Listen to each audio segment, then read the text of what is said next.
Hi അസ്സലാമു അലൈക്കും. ഞാനിന്ന് ഇവിടെ ഉണ്ടാക്കും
അത്. അപ്പോൾ ആ പാനിൽ തന്നെ മറ്റേ ചിക്കൻ ഫ്രൈ ചെയ്യാൻ വെക്കുകയാണ്. നമ്മൾ ചിക്കൻ ഒന്ന് ഫ്രൈ ചെയ്യാൻ ഞാൻ പാനിലിട്ടിട്ടുണ്ട്.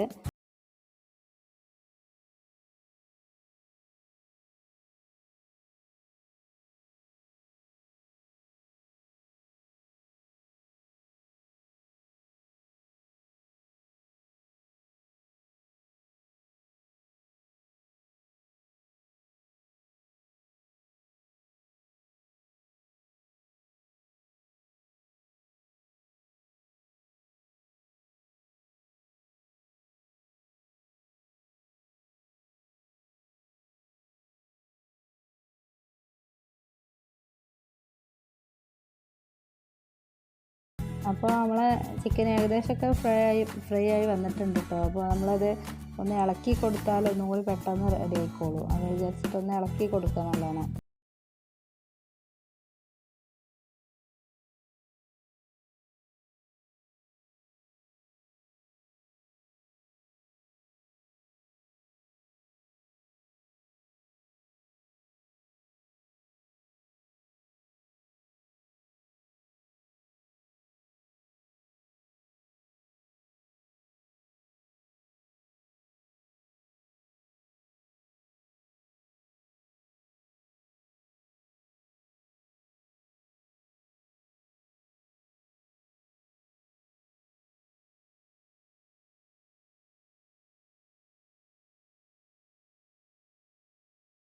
സൺഫ്ലവർ ഓയിൽ പിന്നെ ഇതിലേക്ക് വേണ്ടത് ഒരു 3/4 കപ്പ് സൺഫ്ലവർ ഓയിലാണ്. സൺഫ്ലവർ ഓയിൽ ഞാനത് അളന്ന് വെച്ചിട്ടുണ്ട് കേട്ടോ. അതേപോലെ ഒരു കപ്പ് നമ്മൾ ഏത് കപ്പിലാണ് മൈദ എടുക്കണം വെച്ചാൽ ആ കപ്പിൽ ഓയിൽ അളന്ന് വെക്കുക. ഒരു 3/4 കപ്പ് സൺഫ്ലവർ ഓയിൽ ഒഴിച്ച് കൊടുക്കുക. പിന്നെ കുറച്ച് കുരുമുളകും കൂടി ചേർത്ത് കൊടുക്കുക. എന്നിട്ട് നന്നായിട്ട് ഒരുമിച്ച് മിക്സിയിൽ അടിച്ചെടുക്കുക. പിന്നെ ഇതിൽ കുറച്ച് പാല് ചേർത്ത് കൊടുക്കാണ്ടായിരുന്നു കേട്ടോ. ഇത് അടിക്കണതിന് മുമ്പായിരുന്നു, അത് മറന്നു പോയതാണ്. അപ്പോൾ നിങ്ങൾ എങ്ങനെ ചേർത്താലും മതി, ഇതിൻ്റെ കൂട്ടത്തിൽ തന്നെ ചേർത്ത് കൊടുക്കുക. പിന്നെ അപ്പോൾ നമ്മളെ ബാറ്റർ ഇവിടെ റെഡി ആയിട്ടുണ്ട്. നമ്മളെ ചിക്കൻ ഫ്രൈ ആയിട്ടുണ്ട്. അപ്പം ചിക്കൻ ഒരു ബൗളിലേക്ക് എടുത്തിട്ടുണ്ട്. ഒരു ബൗളിലേക്ക് കോരിയെടുത്ത ചിക്കന്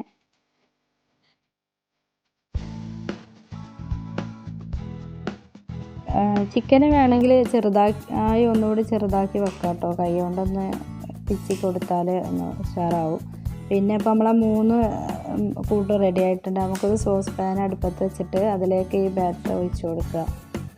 2 ലെയറായിട്ടാണ് ചെയ്യാനുള്ളത്. അതുകൊണ്ട് പകുതി ഒഴിച്ചാൽ മതി. പകുതി മിക്സിയിൽ തന്നെ ജാറിൽ തന്നെ കിടക്കും. 10 മിനിറ്റ് വരെ ഇത് വേവിക്കണം കേട്ടോ. ഫസ്റ്റ് ഒരു 10 മിനിറ്റ് വേവിക്കാൻ അടുപ്പത്ത് വെക്കണം. എന്നിട്ട് പിന്നെ അതൊന്ന് മൂടി ഒരു ആവി പോവാത്ത ഒരു ഇതിൽ മൂടി കൊടുക്കുക. എൻ്റെ പാനിൻ്റെ മൂടി പൊട്ടിപ്പോയത് കൊണ്ട് അത് അഡ്ജസ്റ്റ് ചെയ്ത് വെച്ചതാട്ടോ. പിന്നെ നമ്മളെ ബാറ്റർ റെഡി ആയിട്ടുണ്ട്. അപ്പോൾ അതിലേക്ക് നമ്മൾ ആദ്യം ചെയ്ത് വെച്ച മസാലകളില്ലേ, അതൊന്ന് ഇട്ട് കൊടുക്കുക ഒന്നായിട്ട്. ഫസ്റ്റ് ലെയറിൽ അതിട്ട് കൊടുക്കുക. പിന്നെ അതിൻ്റെ കൂടെ ഇട്ട് കൊടുക്കുക. നന്നായിട്ടൊന്ന് എല്ലാ സ്ഥലത്തും ഇട്ട് ഇത് കണ്ടാൽ നല്ലൊരു പിസ്സൻ്റെ ലുക്ക് കിട്ടും. നല്ല സ്മെല്ലാണ്, നല്ലൊരു കണ്ടാൽ തന്നെ നമുക്ക് വായിൽ വെള്ളം ഊറുന്നൊരു രുചിയുള്ളൊരു. പിന്നെ നമ്മളിതിൽ മസാല ഇട്ട് കൊടുക്കുമ്പോൾ അതിൻ്റെ അരുഭാഗത്തേക്കൊന്നും അങ്ങനെ വേണ്ട കേട്ടോ. ആ സെൻറ്ററിൽ കൂടെ ഇങ്ങനെ ഇതാക്കി ചെയ്താൽ മതി. പിന്നെ അടുത്ത ബാറ്റർ ഒഴിച്ച് കൊടുക്കുമ്പോൾ നന്നായിട്ട് കവർ ചെയ്യണമെങ്കിൽ അങ്ങനെ ചെയ്തെങ്കിലേ അത് നന്നായിട്ട് റെഡിയായി വരുള്ളൂ. അപ്പോൾ ചിക്കന് നമ്മളെ ചെറുതാക്കി ഫ്രൈ ചെയ്ത് വെച്ച ചിക്കൻ്റെ പീസൊക്കെ ഇങ്ങനെ വെച്ച് കൊടുത്തിട്ട് ഫ്രൈ ചെയ്ത് വെച്ച ചിക്കനൊക്കെ ഇതിലേക്കൊന്ന് ഇതിൻ്റെ മേലെ ഇങ്ങനെ വെച്ച് കൊടുക്കുക. പിന്നെ ഒന്നായിട്ട് ഇങ്ങനെ വെച്ച് കൊടുത്തിട്ട് നല്ലൊരു ഭംഗിയാണ് ഇപ്പോൾ തന്നെ കാണാൻ കേട്ടോ. ഇനി രണ്ടാമത്തെ അതിൻ്റെ അടുത്ത ലെയർ നമ്മൾ ഒഴിച്ചെടുക്കുക. മസാല ഫുള്ള് കവർ ചെയ്യണ പോലത്തിൽ ഒന്നായിട്ട് ഒഴിച്ച് കൊടുക്കുക.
ഒരു നല്ലൊരു ഞാനിവിടുന്ന് പാൻ വാങ്ങിച്ചിട്ട് ഇതിൻ്റെ അടിയിൽ വേറൊരു തട്ട് വെച്ച് കൊടുക്കണം കേട്ടോ. ആ തട്ട് വെച്ച് കൊടുത്തിട്ടാണ് ഇത് ഞാനിവിടെ സ്ഥിരം ഉപയോഗിക്കുന്ന തട്ടാണ്, എല്ലാ ആവശ്യങ്ങൾക്കും ഉപയോഗിക്കുന്ന ഒരു തട്ടാണ് അത് അടിയിൽ വെച്ച് കൊടുത്തിട്ടുള്ളത്. അപ്പോൾ നമ്മൾ പാൻ്റെ അടിയിൽ ഒരു തട്ടും വെച്ച് കൊടുക്കണം. അപ്പോൾ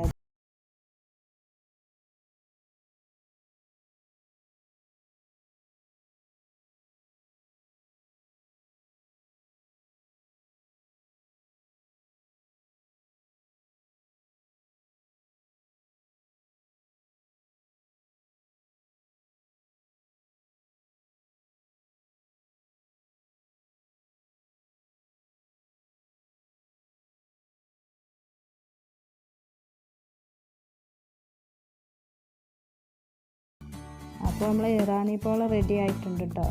അടിപൊളി ടേസ്റ്റാണ്. നിങ്ങളെല്ലാവരും ഒന്ന് ട്രൈ ചെയ്ത് നോക്കണം. ഞാൻ നേരത്തെ പറഞ്ഞ പോലെ തന്നെ പിസ്സൻ്റെ ലുക്കാണ്, കണ്ടാൽ തിന്നാനും അതുപോലെ ടേസ്റ്റിയാണ്. എല്ലാവരും ഒന്ന് ട്രൈ